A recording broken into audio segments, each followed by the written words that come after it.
Hi, everybody. This is your friend Rob in real time, and I'm back to talk about 1917, this movie I just recently saw on Redbox.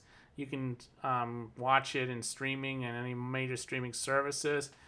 I'm actually at the main website right now, and it's basically just kind of going over it. But I kind of found it a very interesting movie, and I kind of want to give you my perspective on it because I haven't been able to review many movies since the big Q and the pandemic and all that stuff with COVID.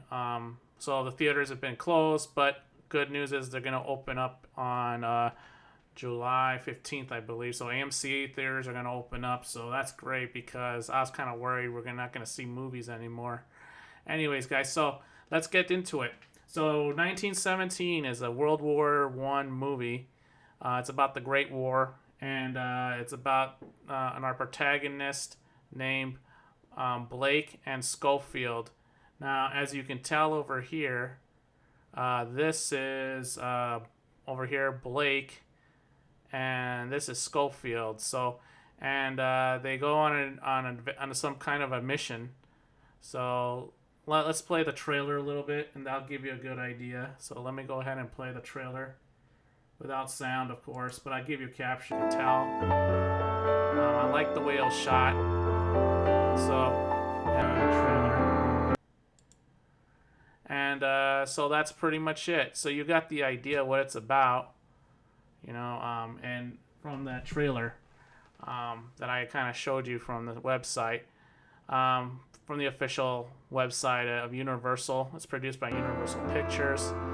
And so let me tell you what I thought when I saw it. So let me take you to the cast real quick and just go over the cast. Here we had Dean Charles Chapman as Blake, George McKay as Lance Corporal Schofield. Those are the two main soldiers you get to know throughout the movie. Then you see Benedict Cumberbatch. You see a few other names like General Aaron Moore, Lieutenant Gordon by Pip Carter and Colin Firth. Directed by Sam Mendes, and the writing credits are Sam Mendes and Christy Wilson Cairns. Sorry if I mispronounced that. My apologies. See, and I'm in Fallujah, so. I'm just gonna keep rolling because I've been trying to record all day and I haven't been able to successfully record anything without firecracker pop some fucking time. So sorry about the cussing, but this is now R-rated recording. So now that I kind of told you who's involved in this project, which is a very cool World War I movie, I believe. I put down a few notes, so I'm going to go over the few notes. I can't go over all these things I wrote because apparently I just wrote story notes, but I can't go over that because that ruins the plot. And this is a spoiler-free review, so I definitely want you to check it out. So the film one of the things I've noticed is the film has a quick, constant pace. You do feel a sense of urgency, and that which is good because, basically you want to feel for these guys. This is an urgent mission, so right away, Blake immediately that character, he automatically jumps into action, and because it's his brother, he's trying to save his brother in the 2nd Battalion. He's trying to get the message to them on time, and Schofield is like the audience, Schofield was picked for the mission, so he's felt like, why was I picked? And he's kind of like us, the audience. We feel like we're being dragged along, but he understands why the mission is urgent, and he understands clearly why it's important to Blake. So, but he's kind of like reluctant because it's a dangerous mission. It's like, oh shoot, I might die on this one. So, you kind of get the idea because even though your friend Meansville is like, dude, I might get killed trying to get this message to your brother. Kind of self-preservation kind of deal, but it's it's understandable. So you see them as you see them go into the no man's land, and it's what you expect to see. It's terrible conditions, muddy, bodies everywhere, blood, corpses, rats. They had a really bad problems with rats. So yeah, that's and they go and as you saw in the trailer, they go into underground bunkers and stuff with the lights, and it's very dangerous. Everything is underground, tunnels and shafts and stuff. So you gotta, that was just it was like a mining kind of operations going in World War One because everything was dug out in trenches. And also, of course, like any war movie, the mission goes south. Then you have a tragedy, which I can't get into specifics, so it's a plot twist. But it's interesting because the movie is quiet for more than halfway through the movie, and it's really quiet, and then like around the halfway, little over the halfway mark, you hear the first gunfire shot. Like right now, I'm hearing firecrackers pop, so that's kind of fitting, right? So yeah, so you hear a gunshot for the first time, which is kind of strange. It's like kind of like for war movies, you kind of hear gunfire all the time, but no, this movie really takes its time, kind of painting and showing you the atmosphere at a constant pace. The camera's constantly walking along with the soldiers.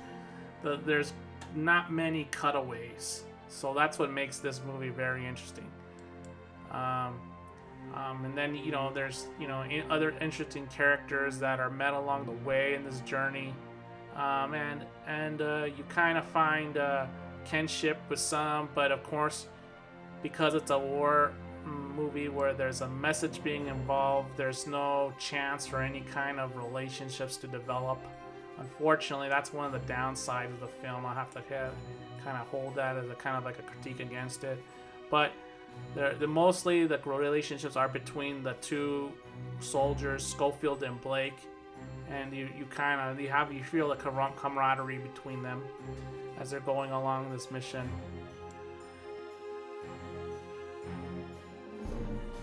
About that, I kicked the mic. Let's see. You do have a feeling that they're like when at the end of the movie. It's not spoiler, but what you saw there was one of the guys running down the field horizontally, and then you see the soldiers running across the field from him. See, that's pretty much you're giving you an idea like what happened, what's going on there, and you kind of feel like did they ever get the message to them, because right there's signs that like maybe they were late, Well, when you watch the movie, go ahead and watch it. It has some plot twists, and it does reveal. You do get the answer at the end. Sorry about the Fallujah firecracker pop. And besides that, and the main second lieutenant or the second colonel is played by Benedict Cumberbatch. So he's the main guy they're trying to reach. So you'll recognize him right away. After that, pretty much the movie ends, but so that's pretty much it. The movie has a strange kind of plot twist. It's unlike Private Ryan because of the turns, so just don't dismiss it as another Private Ryan clone. It does have its own feel, and you really get to know what these characters are about. It's not just a quick synopsis of a group of guys. Actually, there's a little more character development, and so that's it. That's my review for 1917. If I was to give this a rating, I'd rate this as an 8, I believe, 7.5 to 8. You can check out the Rotten Tomatoes if you don't agree with my views and see if it's something for you. But it is it's not so much. I'd say it's like a PG. Is it a PG-13 movie or is it a rated R movie? Let's see. I don't even know. Let's see. Is it PG or rated R?